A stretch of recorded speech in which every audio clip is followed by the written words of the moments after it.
అందరికీ నమస్తే అండి. Good morning. ఈనాడు, ఆంధ్రజ్యోతి, సాక్షి, ఆంధ్రప్రభ 4 వార్తాపత్రికల్లో వచ్చిన వార్తలు, వాటిలో వార్తా అంశాలు, ముఖ్యమైన అంశాలన్నీ కూడా మనం ఉన్నట్టు చెప్పుకుందామండి. చివరి వరకు చూడండి. కొత్త వాళ్ళకి మ్యాక్సిమం మన వీడియో లింక్ షేర్ చేయండి. ప్రతిరోజు కూడా ఒక 300 మందో, 400 మందో, 500 మందో కొత్త వాళ్ళకి మన వీడియో వెళ్తే మన ఛానల్ గ్రోత్ ఉంటుందన్నమాట. సో ఆ గ్రోత్ ఉండాలంటే మీదే బాధ్యత. సబ్స్క్రైబర్స్ ఒకసారి నేను ఛానల్ పెట్టిన తర్వాత దాన్ని సబ్స్క్రైబర్స్కి ఒక మొదటి 50,000 మంది దగ్గరికి నేను తీసుకెళ్తాను. ఆ 50,000 మంది ద్వారానే మిగిలిన వాళ్ళ దగ్గరికి వెళ్ళాలి. అంటే ఒక ఛానల్ గ్రోత్లో సబ్స్క్రైబర్స్ పాత్ర కీలకం. లైక్ చేయడం కానీ, షేర్ చేయడం కానీ. అందుకే ప్రతి ఒక్కరు కూడా లైక్ చేయండి, షేర్ చేయండి. ఇక ఈనాడులో ఒక ఆఫ్ బీట్ ఇంట్రెస్టింగ్ వార్త ఒకటి వేశారు. మీరు ఇళ్ళ నుంచి దూరంగా వెళ్ళినా సరే ఇంటికి స్మార్ట్ లాక్ వేసుకుంటే అంటే మీ ఇల్లు నిశ్చింతగా ఉండొచ్చు. మీరు ఎంత దూరంలో ఉన్నా సరే ఇంటికి దొంగల భయం ఉండదు, అపరిచితుల భయం ఉండదు. దానికి అందుబాటులో ఉన్న సాంకేతిక విధానాలు ఏమున్నాయి అనేది ఈనాడులో రాశారు. సో వేసవికాలం ఎక్కువగా టూర్స్ వెళ్తుంటారు కాబట్టి ఇంటికి మెయిన్ డోర్కి స్మార్ట్ లాక్ అని, అలాగే వారి గుండెల్లో అలారం. ఏటా వేసవిలో సగటున 20% మంది చోరీలు పెరుగుతుంటాయి. థార్, చెడ్డీ గ్యాంగులకు తోడు స్థానిక దొంగలు కూడా పంజా విసురుతుంటారు. జీవితాంతం కష్టపడి దాచుకున్న సొమ్ము, లక్షల విలువైన ఆభరణాలు చోరీ అయితే యజమానుల వేదన అంతులేనిది. ఇలాంటి పరిస్థితి రాకుండా వేల ఖర్చుతోనే ఇంటిని కాపాడుకోవచ్చని పోలీస్ శాఖ చెబుతోందన్నమాట. సో ఇది రాశారు. అలాగే తలుపు స్మార్ట్లకు ఏ జాగ్రత్తలు తీసుకోవాలని దీనిలో రాశారు. ఇక మరో కీలకమైన అంశం ఏంటంటే మెగా డిఎస్సి నోటిఫికేషన్ వచ్చింది. సో మే 15వ తేదీ వరకు దరఖాస్తులు తీసుకుంటున్నారు. అలాగే గతంలో ఆన్లైన్లో దరఖాస్తు చేసి ఫీజు చెల్లించిన వాళ్ళు ఇప్పుడు ఫీజు కూడా కట్టక్కర్లేదు. సో పీడీ, పీఈటీలకు టెట్ లేదు. ద్విభాషల్లో ప్రశ్నాపత్రాలు. మెగా డిఎస్సి ప్రకటన విడుదల చేసిన పాఠశాల విద్యాశాఖ. దరఖాస్తు ప్రక్రియ ప్రారంభం మే 15వ తేదీ గడువు. సో దీన్ని క్లియర్గా ఈనాడులో రాశారు. ఆంధ్రజ్యోతిలో కూడా మెగా డిఎస్సిని హైలైట్ చేశారు. Mega DSC be ready. 16,347 పోస్టులకు దరఖాస్తుల ప్రక్రియ ప్రారంభం. మే 15 వరకు దరఖాస్తుల గొడవు. జూన్ 6 నుంచి జూలై 6 వరకు పరీక్షలు. ఇట్లా ఇదంతా రాశారనమాట. సో 3 ప్రధానమైన మార్పులు చేశారంట. అభ్యర్థులు నేరుగా సర్టిఫికేట్లన్నీ అప్లోడ్ చేసేయాలి. అలాగే ప్రాధాన్యం ముందుగానే ఎంపిక చేసుకోవాలి. అలాగే స్థానికులకు 80%, స్థానికేతరులకు 20%. స్థానికేతరులకు కూడా 10th తెలుగు సబ్జెక్ట్ ఖచ్చితంగా ఉండాలి. అలా ఇచ్చారు. So mega DSC notification release చేసినందుకు గాను నిన్న విశాఖపట్నంలో చంద్రబాబు గారి అండ్ లోకేష్ గారి చిత్రపటాలకు ఒక డిఎస్సి శిక్షణ కేంద్రంలో ఇలా క్షీరాభిషేకం చేశారంట. ఈ క్షీరాభిషేకాలు చేయడము, సంతోషం వస్తే పాజిటివ్ ఉంటే క్షీరాభిషేకాలు చేస్తారు. మళ్ళీ ఏమైనా వాళ్ళే తిట్టుకుంటారు, వాళ్ళే నిరసన వ్యక్తం చేస్తారు. ఇదంతా అతి అనిపిస్తుంది ఒక్కోసారి. దీన్ని సాక్షిలో ఎలా రాశారంటే మెగా డిఎస్సిలో మెలిక. డిగ్రీలో 50%, పీజీలో 55% మార్కులు తప్పనిసరి. ఎస్సీ, ఎస్టీ, బీసీలకు డిగ్రీలో 45%, పీజీలో 50% ఉండాల్సిందే. ఇంటర్ అర్హతతో రాసే ఎస్జిటి పోస్టులకు ఇదే నిబంధన. దరఖాస్తు డిఎస్సి దరఖాస్తు దశలోనే సగం మందిపై అనర్హత వేటు. వెరసి 8 లక్షల మంది అభ్యర్థుల ఆశలపై నీళ్లు చల్లిన కూటమి ప్రభుత్వం. కాంట్రాక్ట్ టీచర్లుగా పనిచేస్తున్న వారి పోస్టులకు నోటిఫికేషన్. ఇక్కడ చివరి లైన్ చూసారా? ఈ చివరి లైన్ చదివితే సాక్షి వాళ్ళని ఈదుల్లో కనిపిస్తే కొడతారు. అంటే నేను ఇలా అనకూడదేమో, ఎందుకంటే 27,333 పోస్టులు ఖాళీగా ఉన్న కేవలం 16,347 పోస్టులకే నోటిఫికేషన్ అని రాశారు. ఈ ఏడుగొట్టు వెధవలు. వీళ్ళని ఏమనాలి? 5 సంవత్సరాలు పరిపాలించారుగా, 5 ఏళ్ళు అధికారంలో ఉన్నారుగా. 27,333 పోస్టులు ఖాళీగా ఉంటే ఏం చేశారు? ఎందుకు నోటిఫికేషన్ ఇవ్వాలా? 2019 ఎన్నికలకు ముందు మెగా డిఎస్సి నోటిఫికేషన్ ఇస్తానని చెప్పి 5 సంవత్సరాలు ఒక్క నోటిఫికేషన్ కూడా ఇవ్వకుండా 2024 ఎన్నికలకు 3 నెలల ముందు కేవలం 6,100 పోస్టులతో నోటిఫికేషన్ ఇచ్చి ఇప్పుడేమో 27,333 పోస్టులు ఖాళీగా ఉన్నాయని ఏడుస్తున్నారంటే వీళ్ళని పచ్చిబూతులతో తిట్టచ్చు యాక్చువల్లీ. కానీ మన సంస్కారం, ఆ సంస్కారం మనకు లేదు కాబట్టి, అంత కుసంస్కారం మనకు లేదు కాబట్టి మనం తిట్టమన్నమాట. నిజానికి తిట్టొచ్చు. తిట్టడానికి అన్ని అర్హతలు ఉన్నాయి ఈ వార్తకి, ఈ పత్రికకి. ఏమంటారు? 27,333 పోస్టులు ఖాళీగా ఉన్నాయంట. ఆ ఖాళీలు వదిలే అన్ని ఖాళీలు ఉన్న పాపం ఎవరిది? సో ఒక్క నోటిఫికేషన్ కూడా ఎందుకు ఇవ్వలేదు? ఎన్నికల్లో హామీ ఇచ్చి ఎందుకు మోసం చేశారు? అవన్నీ కూడా వాళ్ళని అడగాలి. కానీ వాళ్ళ అధికారంలో ఉన్నప్పుడు అసలు పోస్టులే ఖాళీ లేవు, మిగులు ఉపాధ్యాయులు ఎక్కువ మంది ఉన్నారని ఇదే సాక్షిలో వార్తలు రాశారు ఒకప్పుడు. ఇప్పుడు మాత్రం పోస్టులు ఖాళీ అని రాస్తున్నారు. సో వీళ్ళని అందుకే తిట్టడానికి, పచ్చిబూతులు తిట్టడానికి చూడండి. అలేఖ్య చిట్టి పికిల్స్ వాళ్ళు పచ్చిబూతులు తిడతారు కదా, అటువంటి బూతులు తిట్టడానికి అన్ని అర్హతలు ఉన్నాయన్నమాట వీళ్ళకి. ఇటువంటి వార్తలకి.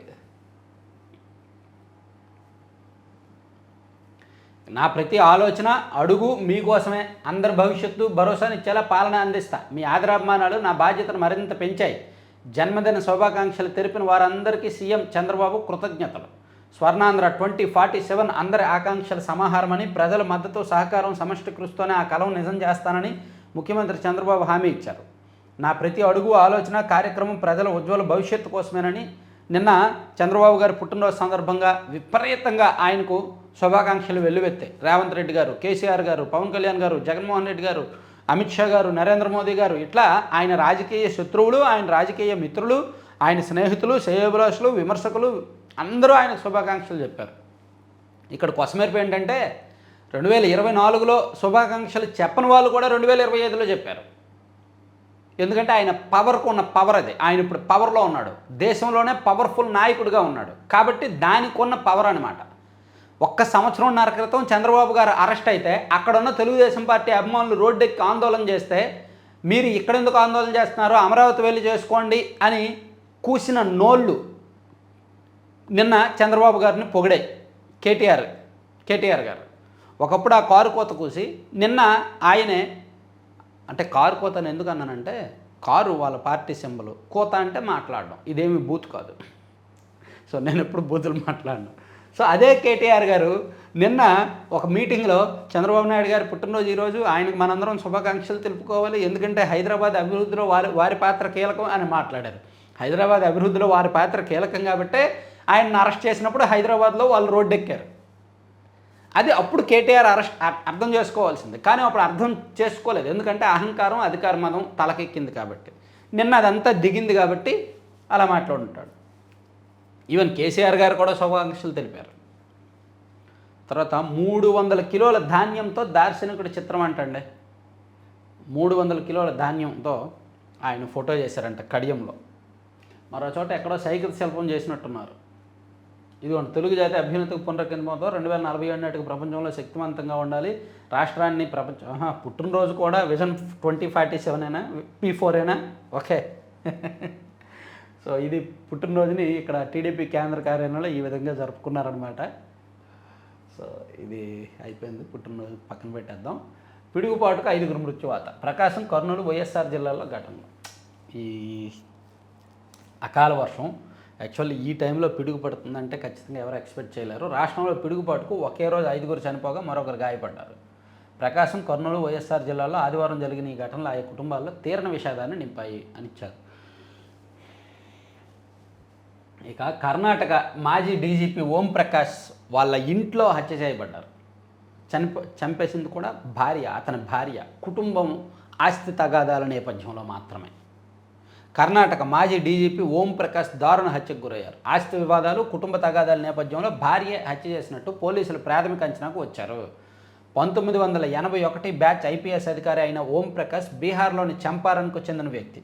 2015 మార్చి 1న కర్ణాటక డీజీపీగా బాధ్యతలు చేపట్టి 2017లో పదవి వివరణ పొందారు. అనంతరం బెంగళూరులోని హెచ్ఎస్ఆర్ లేఅవుట్లో నివసిస్తున్నారు.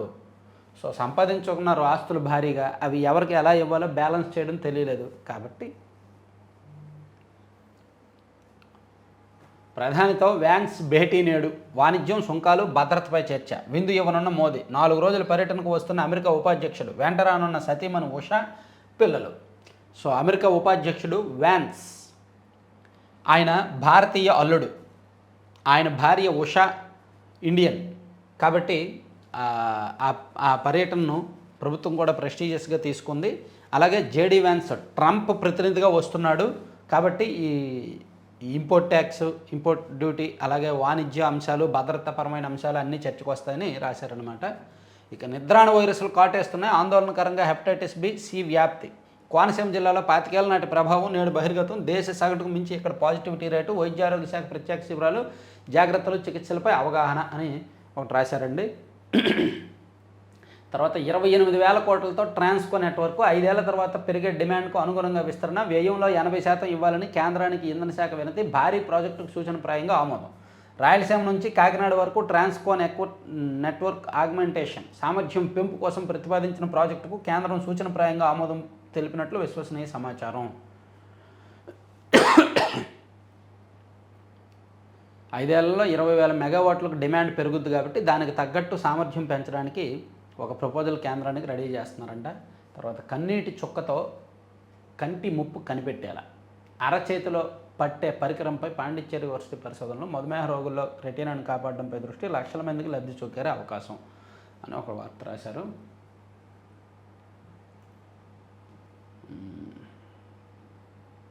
గొల్లపూడి పంచాయతీకి జాతీయ అవార్డు. ఎన్టీఆర్ జిల్లా విజయవాడ గ్రామీణ మండలం గొల్లపూడి పంచాయతీ జాతీయ అవార్డుకి ఎంపికైందంట. ఆత్మనిర్భర్ పంచాయతీ విభాగంలో అంట.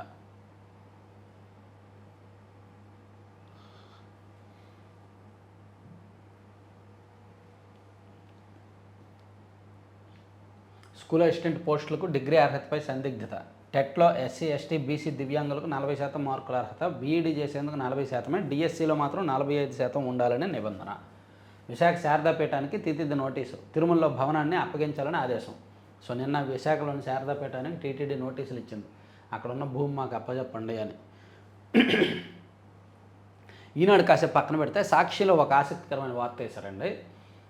ఊరు పేరు లేని ఉర్సా పంచుకు తినేందుకు 3,000 కోట్ల భూమి పందారు. హైదరాబాద్లో కనీసం కార్యాలయం కూడా లేని డొల్ల కంపెనీ ఉర్సా క్లస్టర్స్ ఓ అపార్ట్మెంట్లోని ఫ్లాట్ చిరునామాతో 2 నెలల క్రితమే ఏర్పాటు. కరెక్టేనండి. జనవరి 12వ తేదీన ఈ ఉర్సా క్లస్టర్స్ అనే కంపెనీ ఏర్పాటైంది, జనవరి 12వ తేదీ. సో దానికి ఇప్పుడు వీళ్ళు 60 ఎకరాలు ఇచ్చారంటే ఖచ్చితంగా అనుమానాస్పదమే. వాళ్ళ టర్నోవరు, వాళ్ళ క్యాపిటల్ కూడా ఎంత కోట్లలో ఏమీ లేదు. అటువంటిది ఆ కంపెనీకి వీళ్ళు ఇంత భారీగా 60 ఎకరాల భూమి, కోట్ల విలువైన భూమి ఇచ్చారంటే ఖచ్చితంగా అనుమానించాల్సిన వ్యవహారం. సాక్షిలో ఉన్నది ఉన్నట్టు మనం చదువుదాం, తప్పు అయితే తప్పు, రైట్ అయితే రైట్. సో ఈ విషయంలో మాత్రం సాక్షి అనుమానం కరెక్టే, ప్రభుత్వం క్లియర్ చేయాల్సిన అవసరం అయితే ఉంది. ఉర్సా అనే కంపెనీకి 60 ఎకరాలు ఇవ్వాల్సిన అవసరం ఏముంది, అంత విలువైన భూమి. పైగా ఇది జనవరి 12, 2025న పురుడు పోసుకుంది. అంటే టీడీపీ ప్రభుత్వం వచ్చిన తర్వాత ఈ కంపెనీ ఏర్పాటైంది. అక్కడ ఒక్క ఉద్యోగి లేరు, వాణిజ్య కార్యకలాపాలు లేవు, వాడుకునేది గృహ విద్యుత్తు. నిజానికి ఆ ఇంట్లో నివాసం ఉండేది ఓ కుటుంబం. అమెరికాలోని ఉర్సా క్లస్టర్స్ ఎల్ఎల్సి పరిస్థితి కూడా అంతే. గతేడాది లోకేష్ పర్యటనకు ఈ నెల ముందే ఆగమేఘాల మీద ఏర్పాట్లు. ఇదిగోండి, ఇదంట ఉక్తా క్లస్టర్స్ వాళ్ళ ఆఫీస్ రాశారు. 3,000 కోట్ల విలువైన భూమి దారాదత్తం. బహిరంగ మార్కెట్లో ఎకరం 50 కోట్లకు పైగా ఉంది, కానీ వీళ్ళేమో ఎకరం 99 పైసలకే ఇచ్చారని రాసుకొచ్చారు. సో ఈ విషయంలో మాత్రం ప్రభుత్వానికి తప్పే అనేది అర్థమవుతుంది. మనం ఒకసారి కొంచెం డెప్త్గా ఎంక్వైరీ చేస్తాం.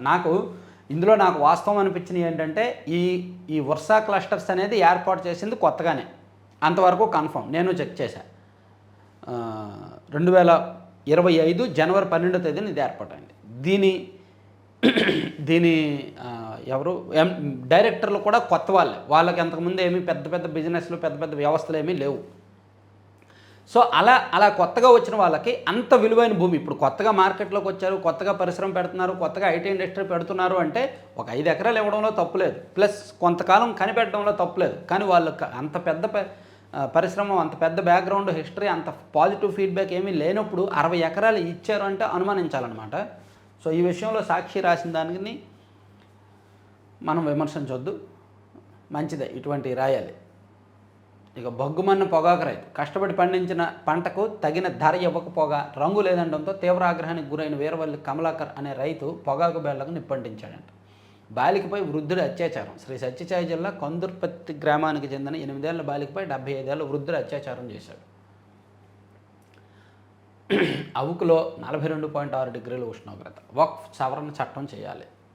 ఇక పీడిఎస్లో కందిపప్పు కనుమరుగు. రేషన్ దుకాణాలకు సరఫరా నిలిపివేస్తున్న ప్రభుత్వం. గత ప్రభుత్వం ఉన్నప్పుడు కూడా కందిపప్పు ఇవ్వలేదంట. నాకు మన సబ్స్క్రైబర్స్ చాలామంది చెప్పారు. ఈవెన్ లాస్ట్ గవర్నమెంట్లో కూడా కందిపప్పు ఇవ్వలేదు, ఇప్పుడు కూడా ఇవ్వట్లేదంట.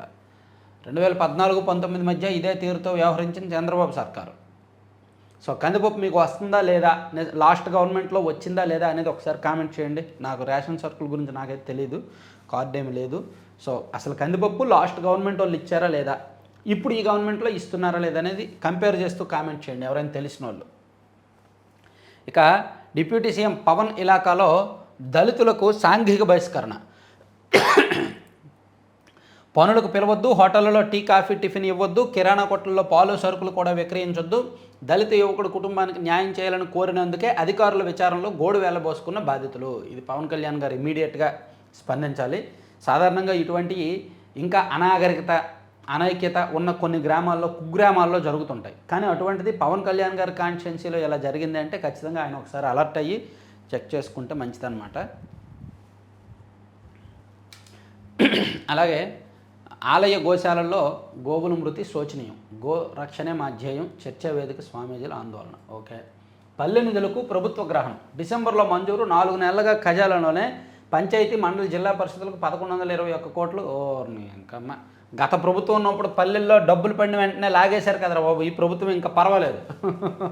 ఇంకా స్థానిక సంస్థల ఖాతాల్లో జమ చేయని ప్రభుత్వం 11 నెలల పాలనలో ఇలా చేయడం వరుసగా మూడోసారి. నిబంధనల ప్రకారం 18 నెలల్లో బదలాయించాలి. కొత్త ఆర్థిక సంవత్సరంలో నెల ముగుస్తున్న పట్టింపు లేదు. ఇతర అవసరాలకు వినియోగించుకుంటూ కాలయాపన, నిధుల కొరత, స్థానిక సంస్థల్లో పనులు చేయలేని పోయిను, కనీసం తాగునీటి ఇబ్బందులు కూడా తీర్చలేని ధన్యం. లాస్ట్ గవర్నమెంట్ మీద పర్వాలేదుగా. లాస్ట్ గవర్నమెంట్ అయితే పంచాయతీలకు ₹1,00,000 పెడితే ఇమీడియట్గా ₹1,00,000 లాగేశారు. వీళ్ళు అట్లీస్ట్ ఉంచుతున్నారు దానిలో. కర్ణాటకలో విశ్రాంతి డీజీపీ అది చెప్పుకున్నాం. శ్రీకూర్మంలో ఘోరం, శ్రీ మహావిష్ణువు కూర్మ రూపంలో వెలసిన చోట అరుదైన నక్షత్ర తాబేళ్ల మృత్యువాత. కూటమి పాలనలో మరో పుణ్యక్షేత్రంలో దారుణం. నిబంధనల ప్రకారం పోస్టుమార్టం చేయకుండానే తాబేళ్ల దహనం, తాబేళ్ల సంరక్షణ, గాలికి అస్తవ్యస్తంగా తాబేళ్ల పార్కు నిర్వహణ. శ్రీకూర్మం మీరు చాలామంది వెళ్ళే ఉంటారు. శ్రీకాకుళం పక్కనే ఒక సముద్ర తీరంలో ఉంటుంది ఈ శ్రీ మహావిష్ణువు ఆలయం. ప్లస్ ఇక్కడ నక్షత్ర తాబేళ్ళు ఉంటాయి, విపరీతంగా ఉంటాయి తాబేళ్ళు. సో అవి ఇటీవల వరుసగా అనుమానాస్పద స్థితిలో మరణిస్తున్నాయంట. వాటికి కొన్ని అనుమానాలు వ్యక్తం చేస్తూ రాశారు.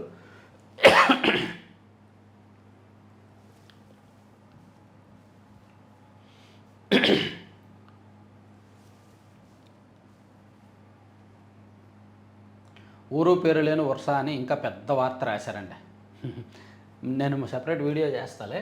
దీర్ఘాయుష్తో మీరు జీవించాలి, సీఎంకి పుట్టినరోజు శుభాకాంక్షలు తెలుపు జగన్. తెలుగు ప్రజలకు ఎప్పటికీ రుణపడి ఉంటా సీఎం చంద్రబాబు. దార్శనికుడు చంద్రబాబు, ఉప ముఖ్యమంత్రి పవన్ కళ్యాణ్. అసెంబ్లీలో చంద్రబాబు ప్రసంగాల పుస్తకావిష్కరణ అని సాక్షి రాశారు. సాక్షిని ఇంకా బాగా చెప్పేద్దాం. ఆంధ్రజ్యోతితో చూద్దాం. ఆంధ్రజ్యోతిలో ఇది పెట్టుకున్నాం, ఇది ఓకే. తర్వాత నువ్వు ఎన్నికల కమిషనర్ కాదు, ముస్లిం కమిషనర్వి. మాజీ సిఈసి ఖురేషిపై బీజేపీ ఎంపీ దూబే విమర్శలు. ఈ బీజేపీ వాళ్ళు అసలు నోటికి అదుపు ఉండట్లేదే. ముస్లింల భూములు లాక్కునేందుకే వక్ఫ్ చట్ట సవరణ అంటూ ఖురేషి వ్యాఖ్యలు. సుప్రీంకోర్టుపై నిశికాంత్ దూబే వ్యాఖ్యలు వ్యక్తిగతం, వాటితో బీజేపీకి సంబంధం లేదు. పార్టీ అధ్యక్షుడు నక్ష. వక్ఫ్ సవరణ చట్టంపై సుప్రీం విచారణ, కోర్టుపై బీజేపీ ఎంపీ నిశికాంత్ దూబే వివాదాస్పద వ్యాఖ్యల దుమారం కొనసాగుతోంది. ముస్లింల భూములు లాక్కునేందుకు కేంద్ర ప్రభుత్వం ప్రయత్నిస్తోందని కేంద్ర ఎన్నికల సంఘం మాజీ కమిషనర్ ఎస్వై ఖురేషి ఆరోపించారు. ఈ కుటిల ప్రయత్నాలను సుప్రీంకోర్టు అడ్డుకుంటుందన్న నమ్మకం తనకు ఉందంటూ ఆదివారం ఆయన ఎక్స్లో పోస్ట్ చేశాడు. దీనిపై నిశికాంత్ దుబే తీవ్ర స్థాయిలో విరుచుకుపడ్డారు. ఖురేషి సీఈఓగా ఉన్న సమయంలోనే జార్ఖండ్లో సంతాల్ పరిగణలు బంగ్లాదేశ్ చొరబాటుదారులకు ఓటర్ కార్డు ఇప్పించారని, ఆయన ఎన్నికల కమిషనర్ కాదు ముస్లిం కమిషనర్ అని దుబే విమర్శించారు. ఇటువంటివి అవసరమా మన దేశంలో? తర్వాత 30 సెకండ్ల మాయాబజార్, రీల్స్ షార్ట్స్తో సోషల్ మీడియా ద్వారా వ్యాపారం, జోరుగా బిజినెస్. ఆన్లైన్ వ్యాపారంలో గృహిణులే అధికం, చేసుకున్న వాళ్ళకి చేసుకున్నంత. ఒక్క వీడియో హిట్ అయినా కాసులు మోతాయి, కాస్త తేడా జరిగితే సర్వం పాయే. నిజమే, ఆన్లైన్ వ్యాపారం మంచిదే. ఆన్లైన్లో వ్యాపారం పెడితే చాలామంది దాంతో ఎంతో కొంత వృద్ధి చెందుతారు, అది మంచిదే.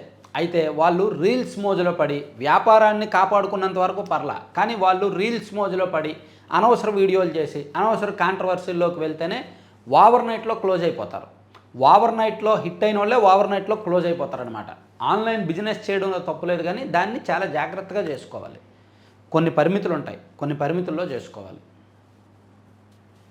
అమెరికా అధ్యక్షుడు ట్రంప్పై న్యాయ పోరాటం, కోర్టు మెట్లెక్కిన భారత్ చైనా విద్యార్థులు. తమ స్టూడెంట్ వీసా రద్దుకు సవాలు చేస్తూ కేసులు, నిర్బంధాలు, బహిష్కరణలు తక్షణం నిలిపివేయాలని వినతి. ట్రంప్ తీరుకు నిరసనగా మరోసారి రోడ్లపైకి అమెరికా వ్యాప్తంగా పలు నగరాల్లో భారీ ర్యాలీలు.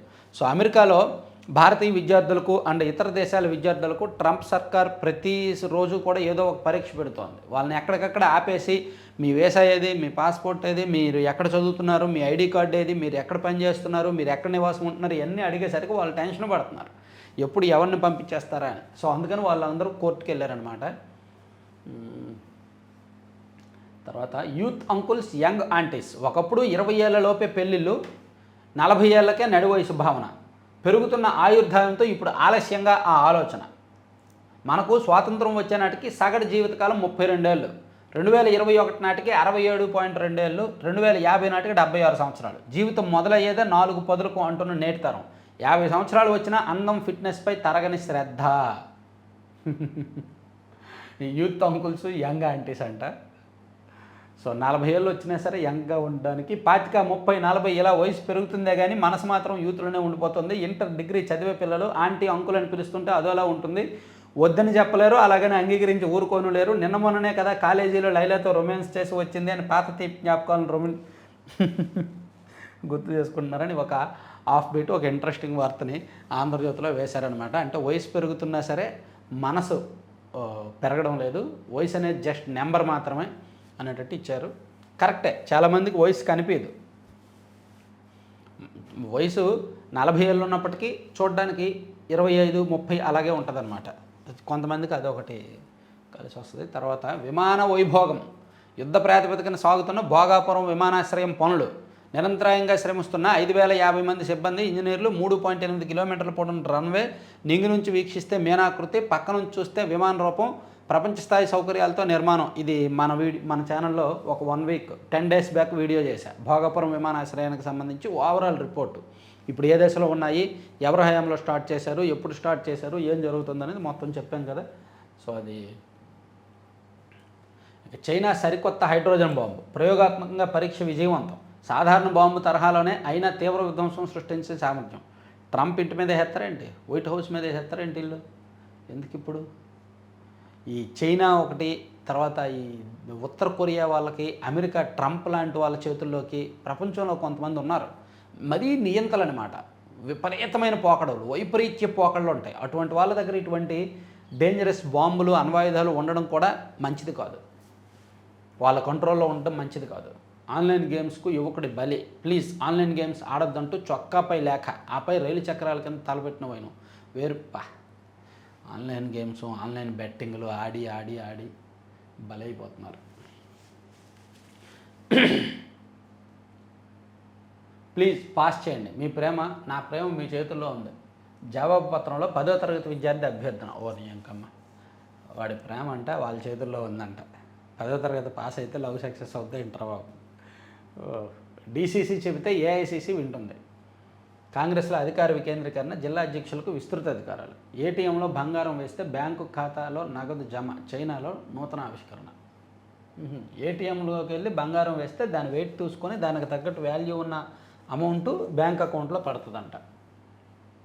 హిందీపై ఠాక్రేలు ఏకం. ఓకే, ఆంధ్రజ్యోతి కొడుకులు వచ్చేసి ఆంధ్రప్రభకు వెళ్దాం. ఆంధ్రప్రభలో ఊరువాడ సీఎం చంద్రబాబు జన్మదిన వేడుకలు రాసుకున్నాం. ఓకే, కొత్త సిలబస్తోనే డిఎస్సి పరీక్షలు. 3 నుంచి 10వ తరగతి స్థాయిలోనే ప్రశ్నలు. ఆబ్జెక్టివ్ విధానంలో ప్రశ్నలు, నెగిటివ్ మార్కింగ్ లేదు. సిబిటి విధానంలో కొనసాగుతున్న తుది పరీక్షలు. విద్యాశాఖ వెబ్సైట్లోనే పోస్టులు, సిలబస్, ఆన్లైన్ అప్లికేషన్ లింకు తదితర వివరాలు. సో అది డిఎస్సికి సంబంధించి రాసుకొచ్చారు.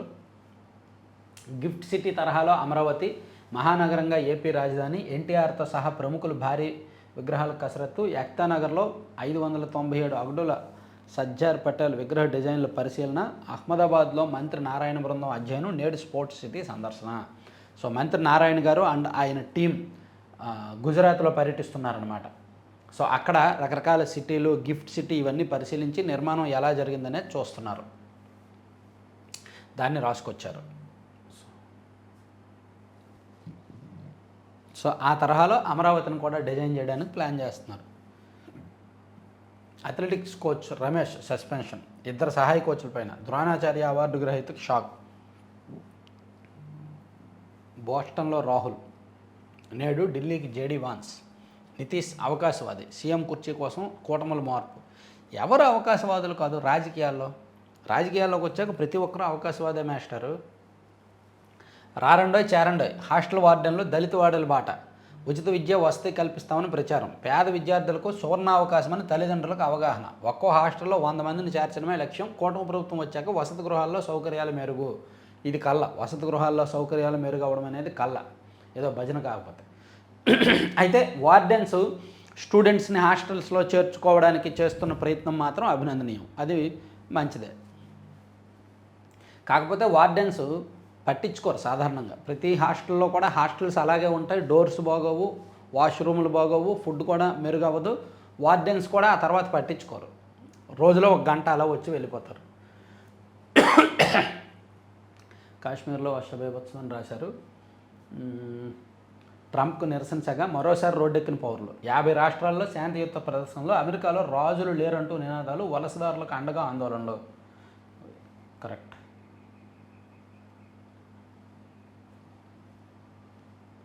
ఎస్సీ వర్గీకరణకు సమాంతరంగా 3% క్రీడా రిజర్వేషన్లు. రాష్ట్ర ప్రభుత్వం ఉత్తర్వులు జారీ, తక్షణమే అమల్లోకి. ఎస్సీ రిజర్వేషన్ ఉపకులాల వర్గీకరణ ప్రక్రియతో పాటు సమాంతరంగా క్రీడల్లో ప్రతిభ కనపరిచిన వారికి 3% సమాంతర అవకాశం కల్పిస్తూ ప్రభుత్వం ఆదివారం ఉత్తర్వులు జారీ చేసిందంటండి. సో ఈనాళ్ళు ఇంకా లోపల పేజీల్లో చూసుకుంటే, ఖురేషి ఓ ముస్లిం కమిషనర్ చెప్పుకున్నాము. హిందువులందరికీ ఒకే గుడి ఒకే బావి, కుల భేదాలకు స్వస్తి పలకాలి ఆర్ఎస్ఎస్ అధిపతి మోహన్ భగవత్. అట్లా అయితే క్యాస్ట్ అనేది తీసేయండి, ఏదైనా ఇన్స్టిట్యూషన్లో జాయిన్ అయినప్పుడు క్యాస్ట్ అనే కాలం తీసేయండి, అసలు కులం అనే వ్యవస్థ లేదు దేశంలో, ఓన్లీ మతం అనే వ్యవస్థ ఉందని పెట్టేయండి. మోహన్ భగవత్ గారు కబుర్లు చెప్పమంటే చెప్తారు. హిందువులందరికీ ఒకే గుడి ఒకే బావి, కుల భేదాలకు స్వస్తి పలకాలి. కొన్ని రాష్ట్రాల్లో ఇప్పటికీ కూడా మతం ఉన్నప్పటికీ, ఒకటే మతం అయినప్పటికీ కుల భేదాలు అంటరంతరం కొన్ని చోట్ల ఇప్పటికీ ఉన్నాయి. వాళ్ళ ఆచారాలు అంటారు, వాళ్ళ సాంప్రదాయం అంటారు. తమిళనాడులోను, బీహార్లోను, ఉత్తరప్రదేశ్లోను అటువంటివి ఉంటాయి అన్నమాట. పాకిస్తాన్లో హిందూ మంత్రిపై దాడి, విచారణకు ప్రధాని షహబాజ్ షరీఫ్ ఆదేశం. 70 ఏళ్ల పెద్ద ఆయన్ను లాగిపడేశారు. మధ్యప్రదేశ్ ఆసుపత్రిలో ఘటన. మధ్యప్రదేశ్లోని ఛతర్పూర్ జిల్లా ఆసుపత్రిలో 70 ఏళ్ల ఉద్ధవ్ సింగ్ జోషి అనే పెద్ద ఆయన్ను 2 సిబ్బంది బయటకు లాగిపడేస్తున్నారంట. విరమించామంటూనే రష్యా కాల్పుల మోత, జెలెన్స్కీ.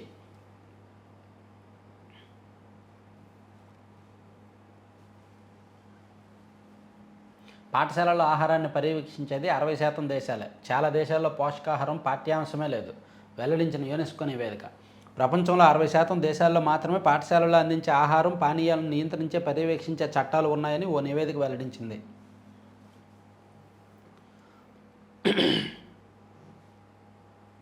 బైడెన్ వల్లే వలసదారులు పెరిగారు, విరుచుకుపడిన ట్రంప్. అమెరికాలో ట్రంప్ వ్యతిరేక ర్యాలీలు. జమ్మూ కాశ్మీర్లో వర్షబీభత్సం, ఆకస్మిక వరదలతో 3 దుర్మరణం, 100 మందికి పైగా గాయాలు. గాంధీనగర్ అభయారణ్యంలోకి 2 చీతాల తరలింపు. ఓకే. చంద్రబాబు నిత్య విద్యార్థి. సో చంద్రబాబు గారికి సంబంధించి నిన్న ఆయన అసెంబ్లీలో మాట్లాడిన అంశాల మీద నిన్న ఒక పుస్తకం రిలీజ్ చేశారు. అది స్వర్ణాంధ్రప్రదేశ్ సారథి నారా చంద్రబాబు నాయుడు అసెంబ్లీ ప్రసంగాల పుస్తకాన్ని ఆవిష్కరిస్తున్న పితాని సత్యనారాయణ, విక్రమ్, వెంకటనారాయణ, పెమ్మసాని చంద్రశేఖర్ వీళ్ళందరూ వచ్చారనమాట. తర్వాత సీఎం చంద్రబాబు పుట్టినరోజును పురస్కరించుకొని తీతీదేవి ఎస్వి అన్నద ప్రసాదం ట్రస్ట్కు భాష్యం విద్యా సంస్థ 44 లక్షల విరాళం. సో భాష్యం రామకృష్ణ గారంట 44 లక్షల విరాళం ఇచ్చారంట టీటీడీకి. రాష్ట్ర వ్యాప్తంగా చంద్రబాబు జన్మదిన వేడుకలు, తెలుగు యువత నాయకుల రక్తదానం, ప్రభుత్వ ఆసుపత్రుల్లో పండ్ల పంపిణీ. గుజరాత్లో సర్దార్ పటేల్ విగ్రహ నిర్మాణంపై అధ్యయనం. అమరావతిలో ఎన్టీఆర్, ఇతర ప్రముఖుల భారీ విగ్రహాల ఏర్పాటులో భాగంగా కసరత్తు. మంత్రి నారాయణ, అధికారుల బృందం పరిశీలన. సో మంత్రి నారాయణ గారితో పాటు అధికారుల బృందం గుజరాత్ వెళ్ళి అక్కడ పరిశీలిస్తున్నారు. ఆ గిఫ్ట్ సిటీ అండ్ అక్కడ ఉన్న రకరకాల విగ్రహాల ఏర్పాట్లన్నీ పరిశీలిస్తున్నారనమాట. అది తర్వాత నాడు జగన్కు సాష్టాంగ నమస్కారం చేయమన్నారు. సార్ అనలేదని రఘురాంపై కక్ష కట్టారు కార్మిక శాఖ మంత్రి వాసంశెట్టి సుభాష్. 10 ఏళ్ల పాటు వైకాపా క్రియాశీలకంగా ఉన్నానని, తనకు ఎమ్మెల్సీ పదవి ఇస్తానని చెప్పారని, ఆ పదవి తీసుకుని ఉంటే ప్రజలు రాళ్లతో కొట్టేవారని కార్మిక శాఖ మంత్రి వాసంశెట్టి సుభాష్ అన్నారు. కృష్ణా జిల్లా ఉయ్యూరు మండలం గుండిగుంటలో ఆదివారం నిర్వహించిన సీఎం చంద్రబాబు పుట్టినరోజు వేడుకలో ఆయన మాట్లాడారంట. ఎమ్మెల్సీ పదవి ఇవ్వాలంటే జగన్మోహన్ రెడ్డి గారికి సాష్టాంగ నమస్కారం చేయమని వైసీపీ నాయకులు చెప్పారంట.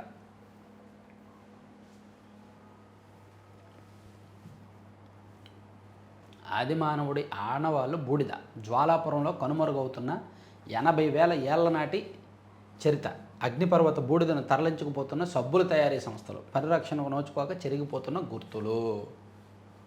సో నంద్యాల జిల్లాలో ఉంటే సబ్బులు తయారీ సంస్థలు జ్వాలాపురంలో పాత చరిత్ర అంతా పోతుందని రాశారు. తర్వాత ఆన్లైన్ బెట్టింగ్ ఆడద్దు, ఇందాక చెప్పుకున్నాం. ఆక్యుపెన్సీ ఇచ్చిన రోజు నుంచి ఆస్తి పన్ను ప్లానింగ్ పోర్టల్కు పన్ను మాడ్యూల్ అనుసంధానం. అపార్ట్మెంట్లలో ఫ్లాట్లన్నీ పన్ను పరిధిలోకి వచ్చేలా చర్యలు. కొత్త అపార్ట్మెంట్లకు ఆక్యుపెన్సీ సర్టిఫికేట్ జారీ చేసినప్పుడు అందులో ఫ్లాట్లకు ఆస్తి పన్ను కూడా అమల్లోకి వస్తుందంట. మంచి విషయం. అలిపిరి నడకదారిలో దివ్యదర్శన టోకెన్ల జారీ ఎప్పుడు? వేసవి నేపథ్యంలో పునరుద్ధరించాలంటున్న భక్తులు. కరెక్టే. ఆన్లైన్లో క్రికెట్ బెట్టింగ్, వైకాపా నేత తాతాజీపై కేసు. హైదరాబాదు, విశాఖపట్నం, విజయవాడ నగరాలను కేంద్రాలుగా చేసుకుని ఆన్లైన్లో క్రికెట్ బెట్టింగ్ నిర్వహిస్తున్న ఎం వెంకట్రావు, వై మురళీలను పశ్చిమ గోదావరి జిల్లా పాలకొల్లుపట్నంలో పోలీసులు అరెస్ట్ చేశారంట. అందులో వైసీపీ నాయకులు ఉన్నారట. సిమెంట్ కర్మాగారాల విషయంలో నా తప్పు ఉంటే రాజకీయాలు మానుకుంటా. ప్రతి ఒక్కరు చెప్పేది అదే. తప్పు చేయడం, అవినీతి చేయడం, తప్పు ఉంటే రాజకీయాలు మానుకుంటానని కబుర్లు చెప్పడం.